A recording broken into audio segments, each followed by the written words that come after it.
This is Lizzie from Let Zoe Spoil You. And Sagira from Sagira Salutes You. And together we are Newbie versus Weeaboo. Sagira, Newbie. Lizzie, a Weeaboo. It's Newbie versus Weeaboo. Hi, hi, hi, hi. Oh, it's kind of like double, really, since it was yours 2 days ago as well. Yes, I mean, at the time of recording this, it is, in fact, Lizzie's birthday. But this will come out 2 weeks later, I think. So, so happy belated birthday. Yeah, and happy belated birthday to you too. Ah, thanks, buddy. Yay. Yes, it's birthday week for Newbie versus Weeaboo. And with a new anime, I thought, what better choice for a birthday than the one I chose for us? Do you want to introduce this? I adore this series. It's amazing. I'm getting... oh, my dear. I'm with blah, blah, blah, blah. I'm with some welcome. Yeah, can't talk. You're so excited. I know, I'm so excited. It all didn't fall there. I talk. Yeah, oh God, I turned 38 and my brain stopped working. And I can't even blame a Parasyte because I'm getting Sagira to watch Parasyte. Parasyte, the Maxim. Yeah. As its full title is. Yes. Interesting. That's one word. Oh, it's so good. I've forgotten how good it was. Oh, so good. It's one of the reasons I love anime so much. Yes. I want to go back to Magical Girl. It's similar.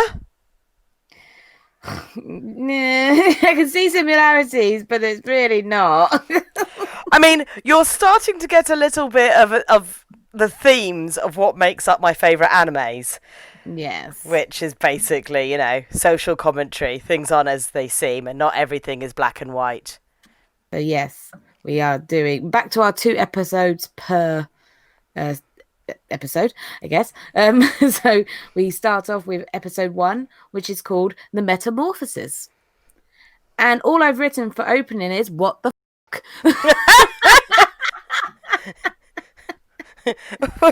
I mean, it's a very, like straight to the point. Yeah, it's like, hey, there's a man, there's a woman. That man is a monster. Oh, he's eating her head. Yes, exactly. And the other credits. 2, they kind of eased me in. This one was just like, chomp. Haha. Parasyte does not ease you into anything. It's right off the bat. This is grim stuff. There is violence.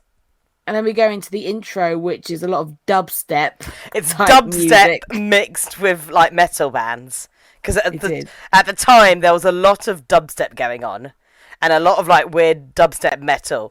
I can't actually remember when this anime came out now. That's bad research on my part. But it was kind of... It was the popular music at the time. All the intro reveals is it's action, it's romance, and ugly things. That's what I got from the introduction. Yeah, it is. It's action and romance, and depends on your definition of ugly. It's the definition of like eroguru, which is the erotic grotesque in Japan, and I find things coming out of other things that don't belong there is gross. It's cool mutations into blades and like cool. I like the Parasyte designs and the weapons and the art. No. Bring back the kitties.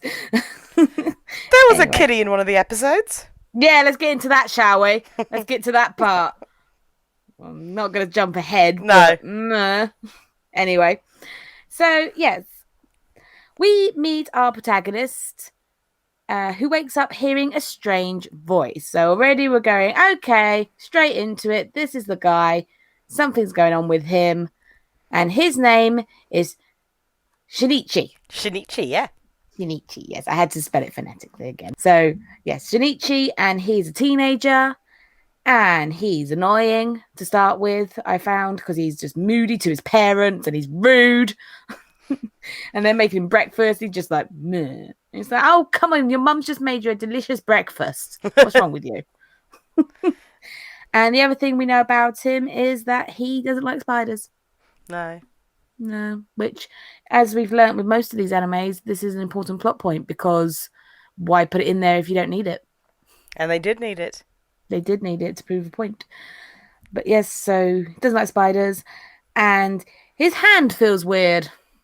He doesn't feel like his hand is normal, let's say. And his parents are like, well, you were strangling your arm with a cord last night, so the plot thickens. Dad is teasing him, kind of going, what?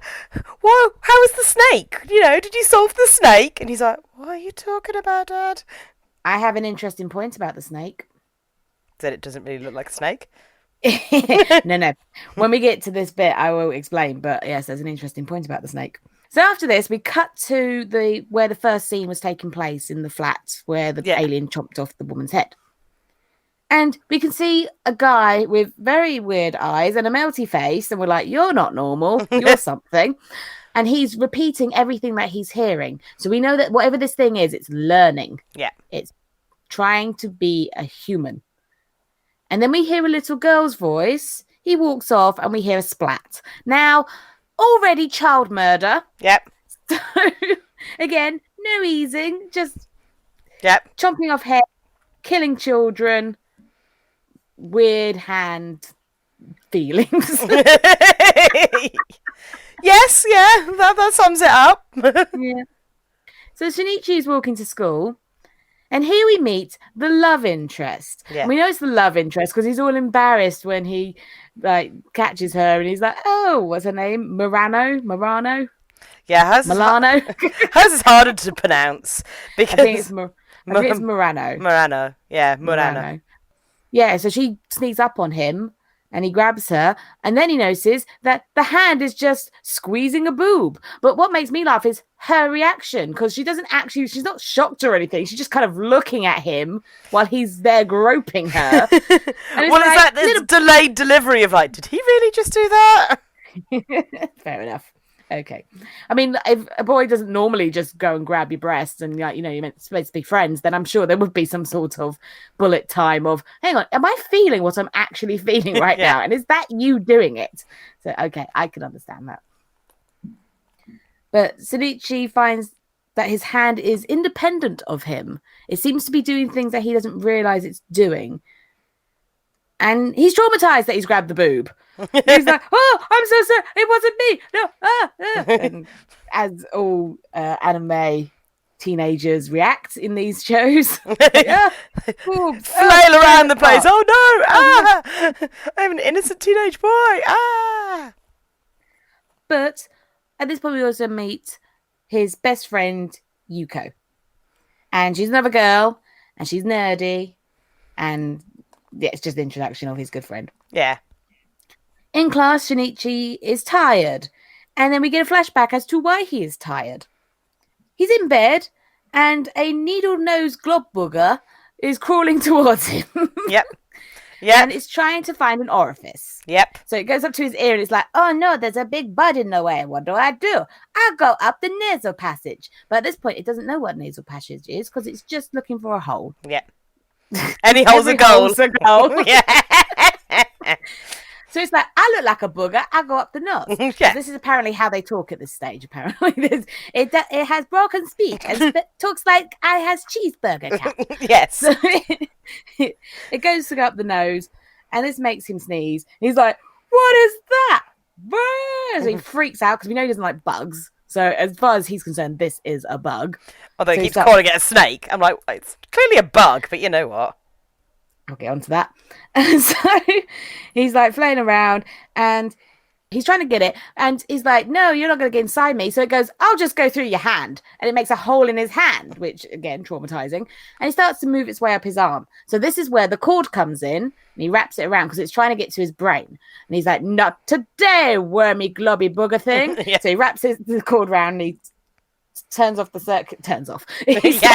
Strangling the circulation to his arm. Yeah. Cutting off the circulation, that's it. Yes.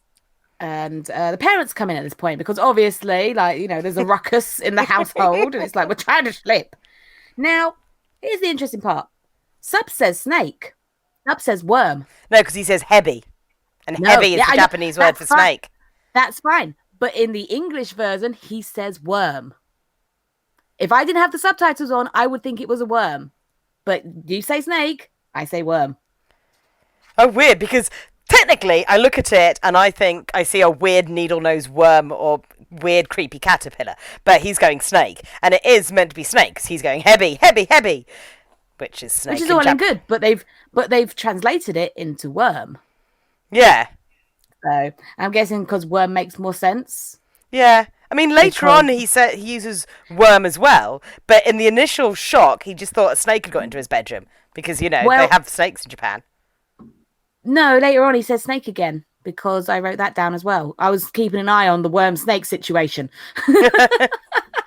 And he keeps saying snakes. Because that conversation he has with the girl, we'll talk about it later, but it says worm. It says snake again. He uses snake all the way through it, apart from one line where he says whatever the bug, snake, worm thing is. But he still says snake. But my point is that one says snake, one says worm. Yeah. I'm just making the dub versus sub argument again. Yeah. Again, we would have had this argument because you would have gone, no, it's a snake. I mean, no, it's a worm. But it's because... I think it's because, you'd freak out a lot more if there was a snake in your bed than a worm. Although he doesn't like bugs. I beg to differ. I don't like worms. I'd rather have a snake than a worm. I don't know. They're poisonous. Like, the vipers in Japan are a bit poisonous. Fair enough. But it's teeny tiny. He was half asleep and it was in his arm. He was just like, something wiggly is trying to climb up my arm. Anyway, the point was, it's different. That's what I was trying to make. The parents think he's on drugs. Because why wouldn't you? Yeah. There's a thing in my arm, there's a hole and it's gone. And he's also like, he's the rope is exactly where you would put it if you were to inject your thingies. I know that from watching many movies. Movies have told me that. Movies have taught me how to take drugs. Don't do drugs, kids. The next scene shows that Shinichi and Yukio are best friends. So it's just like a little scene to be like, oh, as your best friend, blah, blah, blah. Yeah. So I think it's nice that he's got a female best friend. It shows that dynamics can be different and that it's not always like boys hang out with boys and girls hang out with girls. See, what it sets up for me, I mean, obviously I haven't seen the whole thing. I've only seen the first 2 episodes. But what it sets up for me is that he's got the nerdy girl best friend and he fancies the cute girl. But at some point he's going to realize, oh, actually, I like the nerdy best friend because she's been there the whole time. It's kind of sets it up for that. I mean, that may not happen, but that's what it sets it up for. That's what I'm going to say. Oh, yeah. Say nothing. On his way home, a child is almost hit with a car. But he saves the day. He stops it with Creepy Hand. Yes. I will now call it Creepy Hand until it gets a name. Oh, yes, because it doesn't have a name yet. But yeah, no. I always amused by this scene because it's the exact same way the car is stopped in Lois and Clark. When Clark goes, oh no! And like every time Superman has to, like, it's the iconic, there's a car! And the hand stop with the handprint. And I'm like, Superman. Yeah, I'm pretty sure there's been a lot of films and TV shows that have used the stop the car with the hand trope. Yeah. But to show how muscular I am. It's not Shinichi that's muscular. It is the thing in his hand that is muscular. Snake, snot, needle nose, blob. Yep, booger. So, yep, Creepy Hand saves the day. And he kind of like shows himself for a second, then disappears. So we're like, ooh, not all as it seems. Well, we knew that for a while because of booger, needle nose, creepy thing. Shinichi obviously freaks out. He goes to his room and he's just like, and he attempts to cut his hand off or cut the thing out of his hand. He's trying to threaten it. Just get rid of it. However, it transforms completely and tells Shinichi it has eaten his hand. Your hand is no more. I am now your hand. Yep. Deal with that. And it can only talk a little. It's not quite developed. And it wants Shinichi to teach it to talk. Yeah. Again, it talked like Cheesecake Cat. Yes. Not Cheesecake, Cheeseburger Cat. I fail. Bad. Teach. Yeah. I ate hand. So although he ate his hand, it has the ability to change back into his hand. So he hasn't lost his hand. He just doesn't own the hand anymore. Yeah, it's been digested and repurposed. Yes. Shinichi tries to research what could be happening to him. But he feels defeated because what the hell? Like, this obviously isn't documented anywhere. So no one else has found needle-nosed booger worm snake. Okay. So hand invasion doesn't feel right. And even if someone has, how do you research that? Because you just can't. At dinner, he's still moody ass. And, he's just been moody to his parents. I mean, to be fair, he has reason now. Before he was just being a moody sod, but now he actually has a reason to be a moody sod. And he's decided he's not going to tell anyone because he thinks the police are going to cart him off and do these, experiments on prod him and poke him and he'll never have a normal life ever again, which is a good point. Yeah. And then we cut to seeing things around town. And there's a lot of meat everywhere. Big hunks of chunky meat that are human-sized. Yeah. So things aren't going really well. No. Whatever this thing is, there's a lot of them, and they're mutilating people. Yep, they are. A lot of mutilation. Yes, we don't know why and we don't know how yet, but we will get an explanation. In the morning, I keep wanting to call him Shinji so badly. I know. Shinichi. It's Shinichi, not Shinji. Shinichi. Like I say, I've had to spell it phonetically because otherwise I will call him Shinji. And how long it took me to get Shinji's name as well. So in the morning, Shinichi, he seems to have come to terms with the situation because he's having a lovely chat with the thing. He's just like, okay, I'm over this now. What are you? What are you doing? They progress the plot very quickly at the beginning because they wanted to get through all the manga in the run. So have they put the entire manga into one series? Yeah. Okay. Yeah, it has progressed quickly. So he's like having a little chat with the thing, and Creepy Hand has stayed up studying all night so it can get all knowledge and it can learn to talk. And now it's pretty much a conversationalist. It can understand Shinji. It can understand Shinichi a little bit better, but they're still learning about one another because as far as Creepy Hand is concerned, he's the alien. As far as he's concerned, she's the alien. Or he's the alien. It's the alien. Yeah. He interrogates it, and it only remembers life after entering his body. So before that, it has no clue where it came from. It doesn't know what it is. It just knows that it's his hand now. Yep. They're now a part of one another, and it knows that it was supposed to reach the brain, but now it has matured into his hand. It's now impossible to get there. It failed its mission, as Poor it likes to say. hand. They failed. Darn tootin', you failed.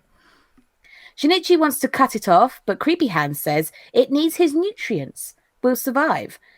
And it would die otherwise, and he'd lose a hand. So no one wins. It's like, well, I'll die and you won't have a hand. So yeah, who are you benefiting here? It's like, yes, but he won't have a weird thing in his hand. No, exactly. It's like, he can go on get living. a prosthetic, Yeah, and it's Japan. I'm sure there's some sort of robotics coming up at some point. Yeah. It's some sort of cyber hand. However, it comes up with a compromise, and it says, you can have your hand back when I fall asleep. And then that way you still have a hand, and I still get to live. Night-night. Good sleep. It's like, why do you keep falling asleep at important times? Doing it on purpose. We then go to the family breakfast again, and they're talking about the murders going around town. There's a serial killer who's chopping off heads and hanging people on washing lines as big chunks of meat, and a little girl and her mum were found, and it's all kinds of nasty things happening. On his way to school, Creepy Hand talks to Shinichi, and they have a conversation about what to do next. But they are interrupted by Creepy Hand sensing another of its species. Dun, dun, dun. So it's like there's more in the area, which obviously there is because there's murders happening. Yeah. Shinichi doesn't want to go, but Creepy Hand wants to find out what its species is. So it's like, if I can go and ask another thing, it might be able to tell me why I'm here, what I'm doing, where do I come from. Yeah, what's my purpose in life kind of thing. Yeah, I was going to say, it's like a purpose journey for the hand. It's a journey of discovery. Yes, exactly. It's like, since we're together now, we might as well, have our symbiotic relationship, which is good for both of us, and for us to coexist, I'd like to know what I am. They find a dog that has a creepy face. Yeah. And it's eating another dog. Yeah. The dog says it too failed to get a good body. Yeah. And Creepy Hand can sense its murderous intent. Yeah. So it's like, run. We should run. Run. Running's good. Let's run. Run. So they leg it, but ultimately they must fight this thing because it's not going to stop. Yes. Creepy Hand fights the dog. So it goes whoopity whoopity whoopity. Yeah, it turns into a weird fleshy tentacle with a spike on the end. But the dog turns into a weird flighty thing. It grows wings out of its head. Yeah. It mutates into a weird flying flesh bag thing. Yes, but ultimately, apparently, the wings were its downfall because it distracted him enough so that Creepy Hand could kill. Yeah. And it goes in and tears out the tiny dog heart. Yep. And without the nutrients going around the body, the host dies. So Creepy Dog is left in the middle of the road. Yes. Why they haven't had a news report about Creepy Dog found in the middle of streets, I don't understand. You know, even the local news going, dogs being eaten by wild animal, weird thing then found like down the street from it. But maybe it dissolved. I don't know.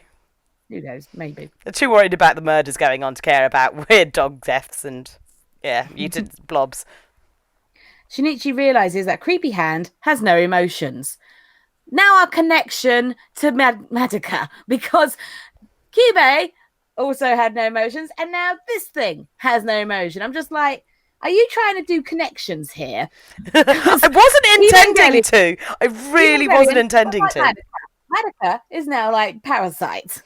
I think it's just the kind of anime I like has some similar tropes. Because it wasn't, in all honesty, like when some of the plots were going... Because I watched this when it first came out, so it's been a couple of years, and I'd forgotten some of the things.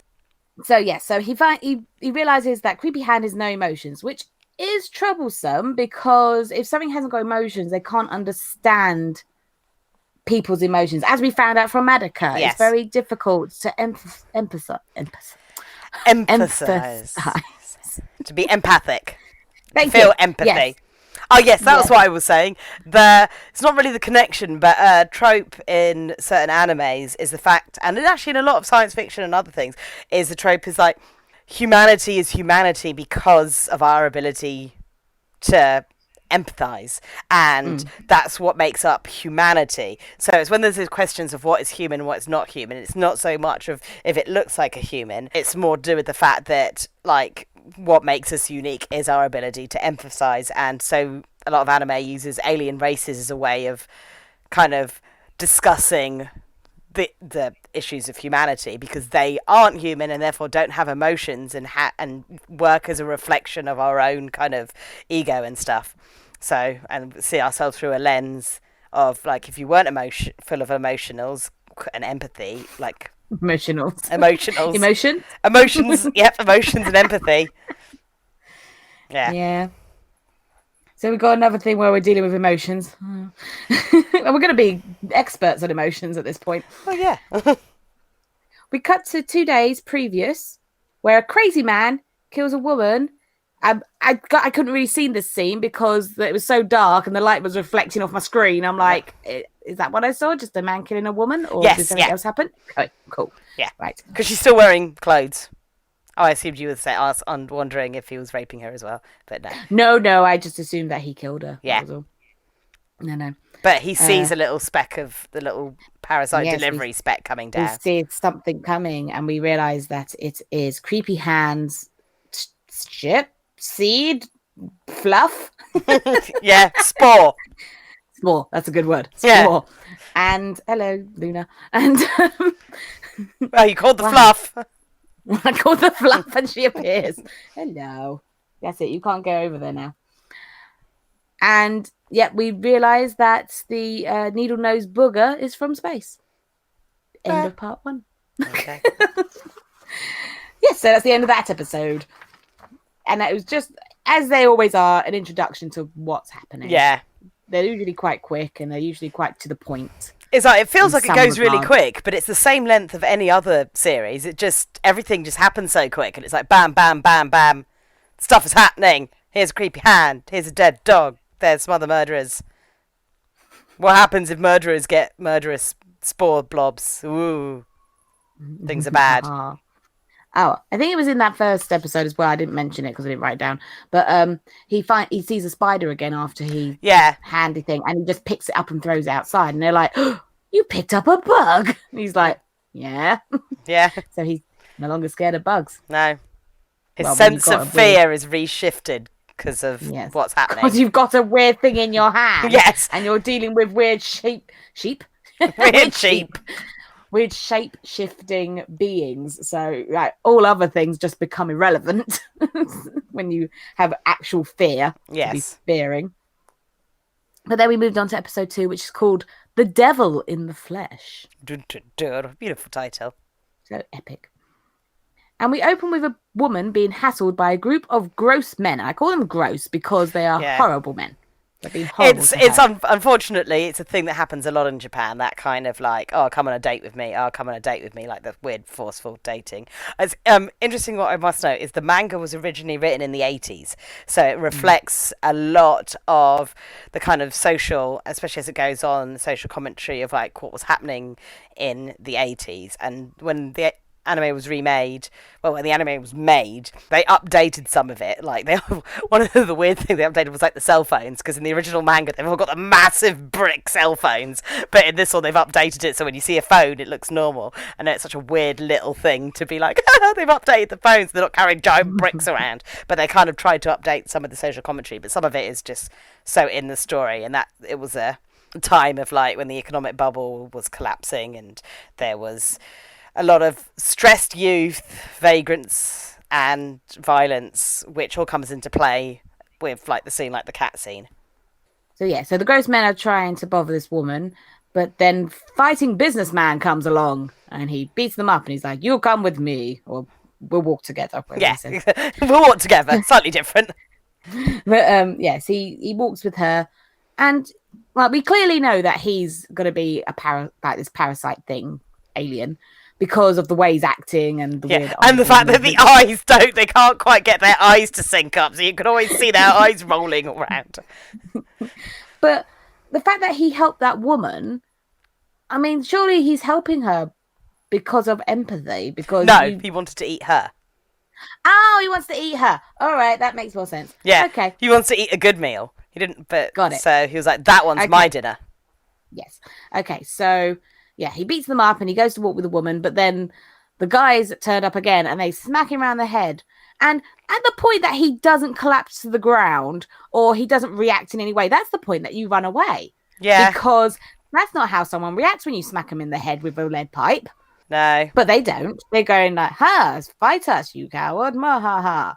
So he's like, okay, I don't know if I can eat all of you. And they're like, what? And then this weird creepy man transformation happens. Yeah.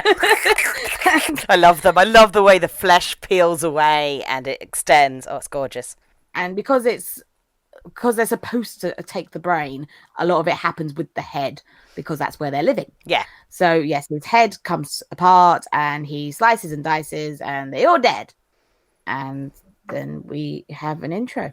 Yeah. No, the intro was before that. Yes. The intro was at the very, very start because this one doesn't go, everything's bad. Da, da, da, da, da, da. No, this one goes, last time on Parasyte. And then, where's music? I haven't got the music down yet. Yeah, no. Not a very good dubstep tune. Yeah.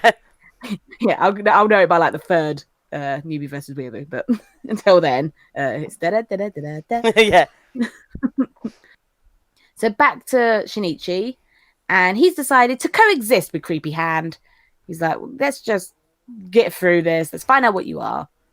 And he wants to give it a name. Yes. But it doesn't think it needs a name because it's not a pet. Yeah. And it's not human. It doesn't need one. But it decides to go with Miggy. Miggy. Yeah. So this is what I wanted to ask you. Do they call it Miggy in the dub? Because technically they should be calling it Righty. No, they call it Miggy. So this is the interesting thing, because obviously I watch it subbed. So every time he says the word right, like, because Miggy means right and Hibari means left. Hibari is left. So Miggy means right. So the reason the parasite chooses Miggy is because he's eaten the right hand. He said, since I've taken your hand, you might as well call me right because I'm now replacing what you lost.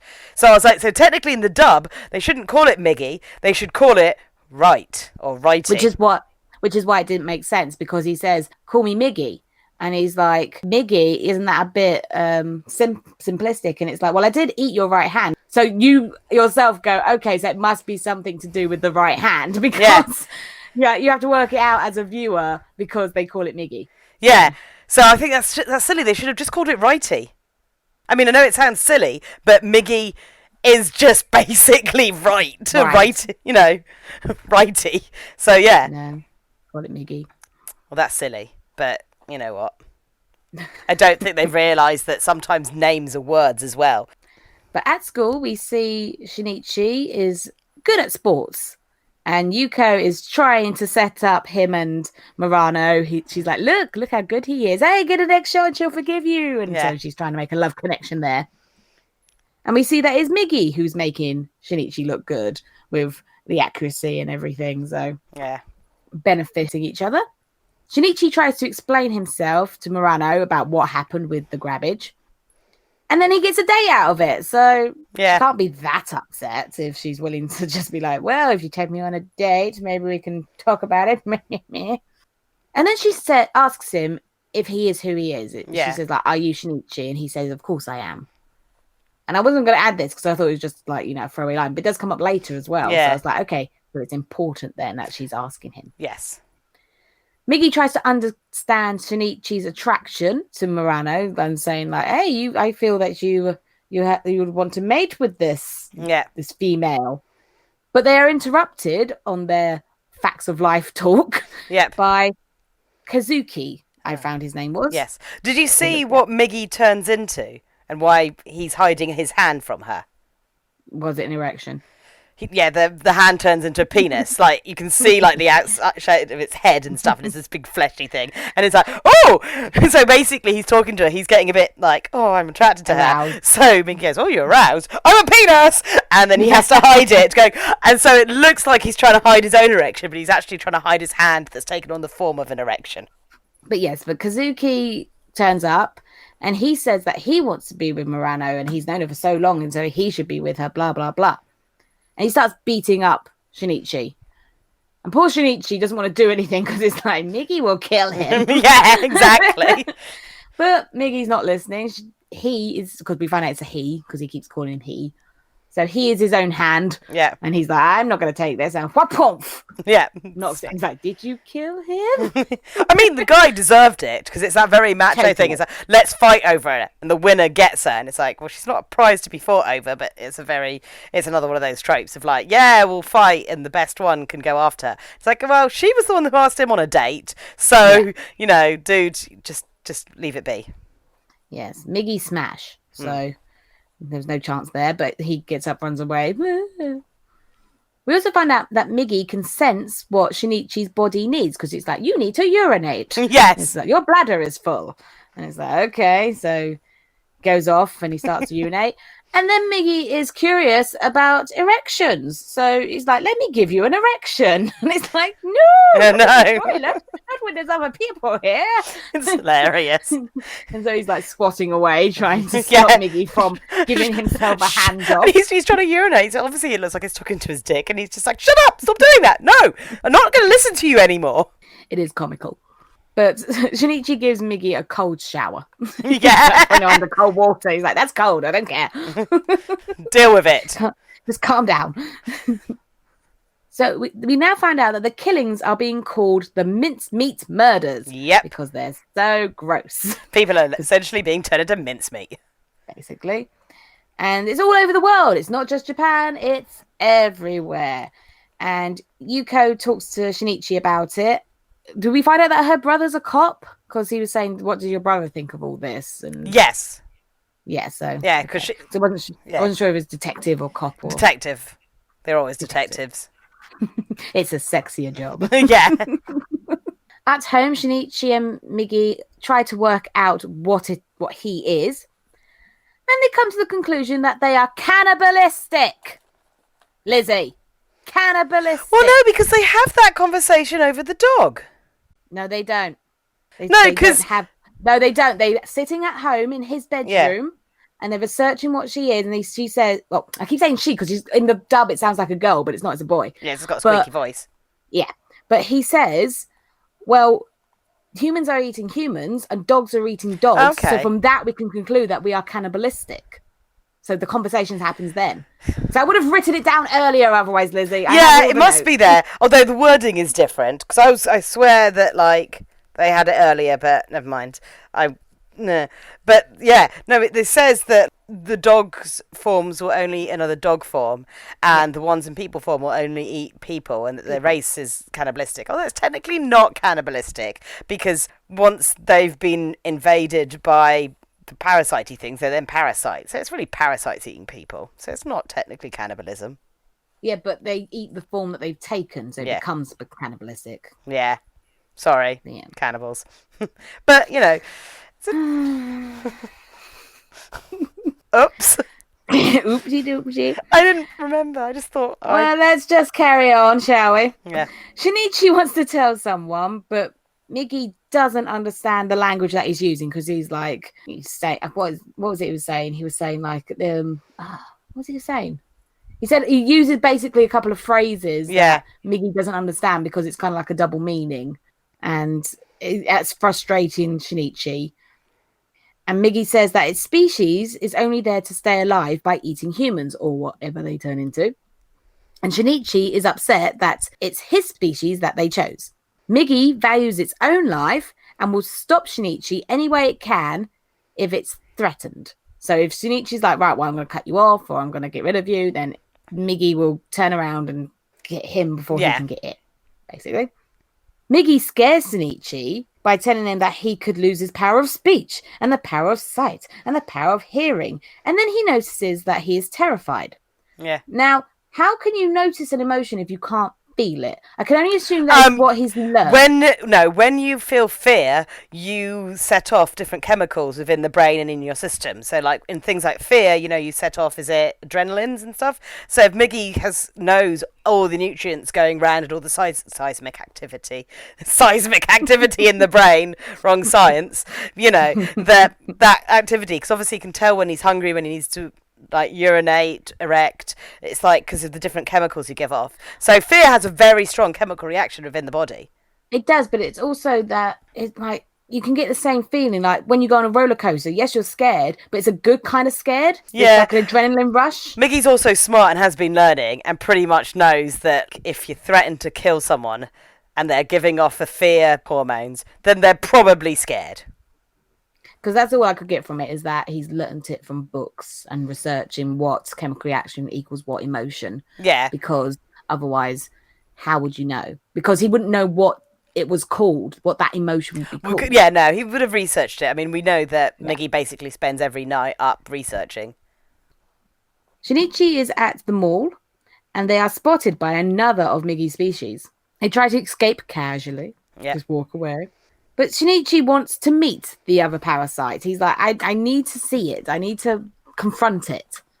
Miggy is trying to understand Shinichi's emotions because it's like, well, you were scared and now you want to be brave. So what are you doing? And he's explaining he wants to save humanity, but he will need Miggy's help. Yeah. So shut up, Miggy, and just help me. They meet with the other parasite, and he says that Miggy should relocate. And although moving from hand to brain is impossible, Miggy can move from appendage to appendage.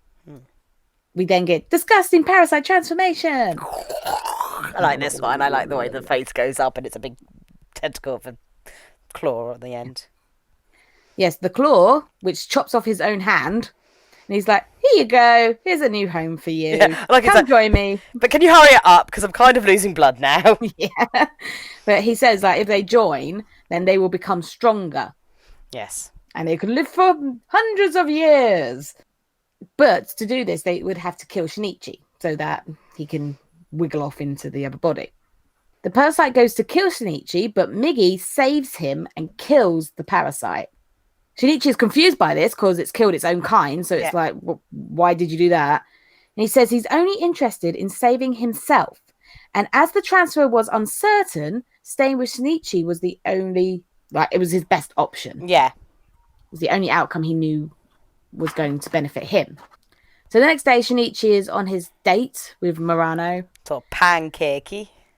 And they chat about the Mincemeat Murders. Shinichi asks if she likes animals. She says yes, except for worms. So, except for snakes. Except for worms. Except for snakes. I don't yell at me. I didn't write it. I didn't change it. No. I'm going by what I see. Like I say, it's a good thing I turn on the subs. But yeah, she doesn't like worms in one But she doesn't like universe, and in the other, snakes. she doesn't like snakes. Yeah. She doesn't like long wiggly things. Sorry, Shinichi. They find a group of boys that have buried a cat in the sandbox up to its head, and they're throwing rocks at it. Now, if there was ever an episode that I didn't want to watch, Lizzie, it's this. Yeah, cannibalism and cat torturing. I mean, okay, so unfortunately, this was a very prevalent thing. Cruelty to animals by teenagers was really prolific in Japan. There wasn't any really laws against it at the time. And it's because Japanese teenagers were so stressed by their workload and the exam pressure that them letting off steam was kind of given a social pass. Because they needed to find. It's why also the rampant bullying. And I don't think I've shown you any anime that shows you just how bad bullying can get in Japan, because it's horrific. Is overlooked as well. So like bullying is just like you can't report it because the teachers won't take it, because kids need to let off steam. And same as cruelty to animals. The kids just need to let off steam. So at the time of this, it was quite a prolific thing. I do think they finally put animal cruelty laws in place in Japan, but alas. Before no. No, I'm just doing sad face. I'm like, I don't like it. No. I mean, they were nice enough not to draw a terrified face on the cat. The cat's just kind of sat there looking at them. Going, meow, am I here? Yeah, more confused than anything Well, else. So and also they were kind of like, not very good aims, because so far the cat hadn't been hit. It had been buried and it was confused, and they got to it before any damage could be done to the cat. Damn straight. So yes, well, Milano, whatever her fucking name is, I don't care what her name is anymore, because she wanted to leave the cat. She wanted to walk away, and I'm just like, you have gone down in my... Yeah, the thing is you can't feel too upset about her for that, because in Japan and at the time, that it's a social... It's part of like... You know how like we say please and thank you a lot? You can't really take that out of a Brit. In Japan, you don't get involved... Because, you just don't. Shinichi did. Yeah, that's because he's an anime protagonist. We had to show why he's different from the average Japanese person, why he's special. And he is, going to stick up for a cat. And he sticks up beautifully for the cat. And I'm like, yes, you're a good boy now. I don't care. I'm getting upset. I don't care if you said I can't. I am. No, you can. Oh, no, because I don't like it. I'm a bit like... I mean, you can't just walk away. But I understand why she did it, because of her social standing as a woman, as a teenager, that thing that where your place lies in Japanese society. So she couldn't have got involved, because it just wouldn't have been in... But she couldn't have got involved, but she could have said, do something. And then if he had said no, then at least she looked like she cared. Yeah. Yes, definitely. So I'm very passionate about animal cruelty. Yes. But anyway, it'll turn out fine. It's okay. I can calm the hell down. It all turned out fine. Yeah, Shinichi was good boy. Saved the kitten and let it free. Yes, he took it out and he went meow and ran away. So it's happy again. But the boys are not happy. They were pissed. So they decided to throw rocks at him. But of course, Miggy is there and he goes, pum, pum, catches all the rocks. Yeah. But then he turns around and Shinichi says, I will eat you alive. Yes. Now, that seems a bit of an odd thing for him to say. Yes. It's like, how much of this connection is going to start influencing him? Exactly. So, yes, they are more connected than we think they are. It's not just a hand-brain divide. It's a neurosystem. Yes. Affecting everything. One affects the other and vice versa. So already it's episode 2 and already we're seeing Shinichi unravel before our eyes. Yes, but he did save a cat, so we know he's got good morals. Saved the cat. Yes, that's all good. On the way home, they hold hands. And she goes to hold his right hand, but for some reason she's like, no, the left hand. Yeah, something doesn't feel right here. Yeah. So she switches hands and then she repeats again, are you Shinichi? And he says yes. So she keeps asking him. So obviously she's not seeing the Shinichi that she knows. Yeah. Whether it's because he's more confident or if it's because he's just a bit weird or whatever. She's just seen a change in him since the whole invasion happened. Yeah. We cut to night time. We have a naked man and we have a naked woman. And we see that the man's eyes are dojo, so we know he's a parasite. Yeah. And they hold each other, and then the credits start. So I'm assuming that she is also a parasite, and I'm assuming that they are reproducing. No! Stop it! No! No more parasites! Oh. So yeah, we're left on episode 2 of Doom. Yes. Much more mutilation and murder to come. Like I say, we're only on episode 2. I know, exactly. It's not even at the really, really violent stuff. No. Oh, dear. So even, no, I'm not going to say anything. Just, I'm not going to expect anything. I'm not going to worry about anything. It is what it is. Yeah. As long as there's no more cat cruelty. No.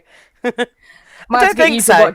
I have to get you to watch the episode before me and then go, it's okay, there's no cat cruelty in this one. I don't think so. There's bigger, like, fish to fry. Like, the evil becomes a lot bigger than the local bullies. There's, like, once the major threat kicks in, and there's, like, they've got the major threat to deal with.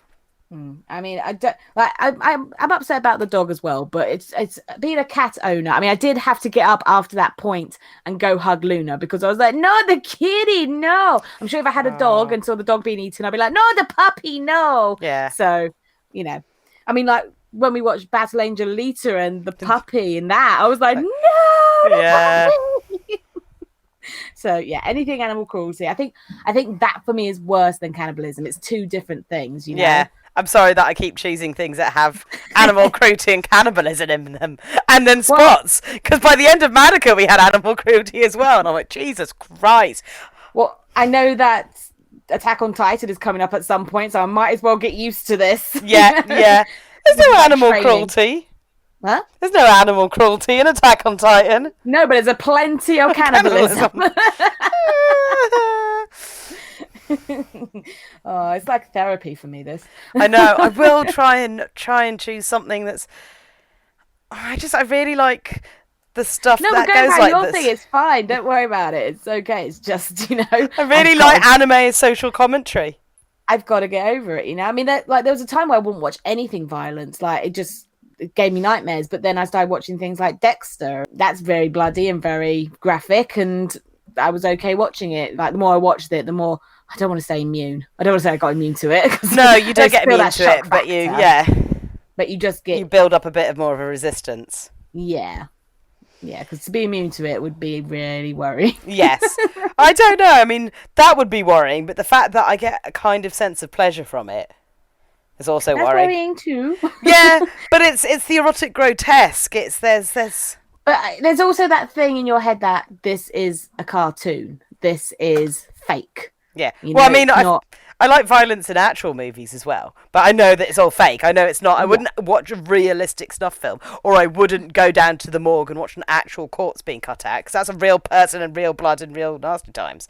I'm not really into real nastiness. This is my escapist fantasy. That's why I love it so much, because I wouldn't do it in real life, because I'm not a serial killer.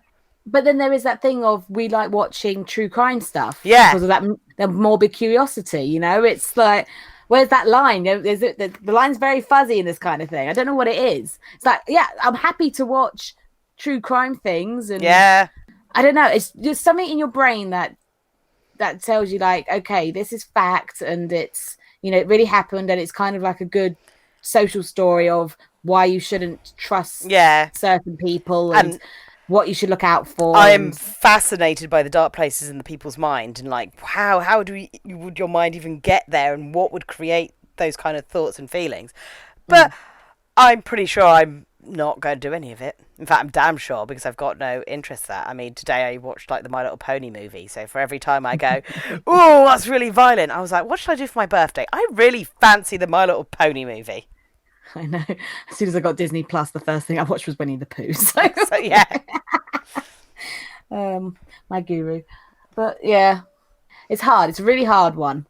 Yeah. Because the world has changed so much, and for what we see, because we're exposed to so much more as well, like social media and the news and the internet, and the way people see things is different. That's another social commentary for another time, I think. Yes. Really tangenting here. Yeah, exactly. We're getting deep. Getting deep, and it's only in 2 episodes. Yes. Yes, more social commentary on that later on. But yes, I don't really know what to do with these ones, because in the first one we did...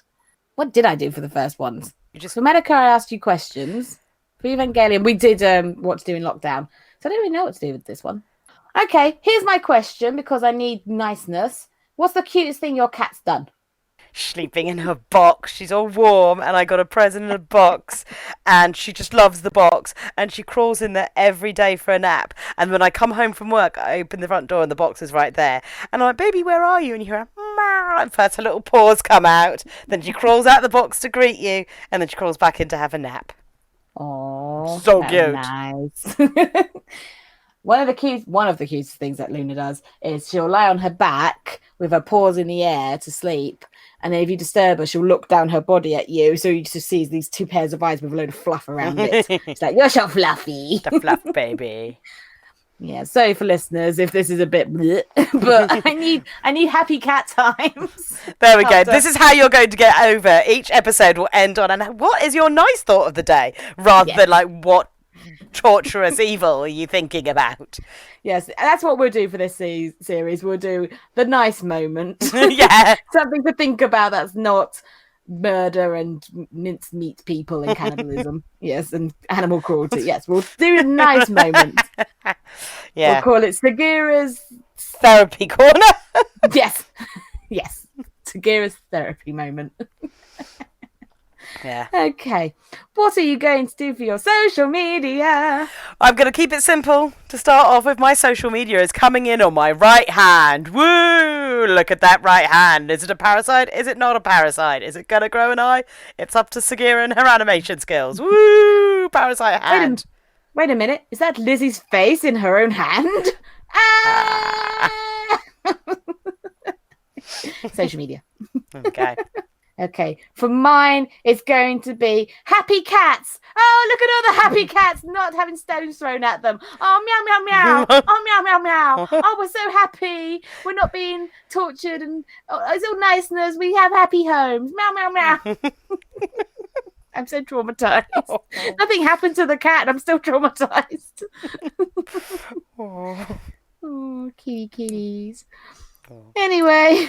Yes, so for now, this is a Weeaboo saying Jane. And this is a Newbie saying, kitty, kitty, meow, meow, meow.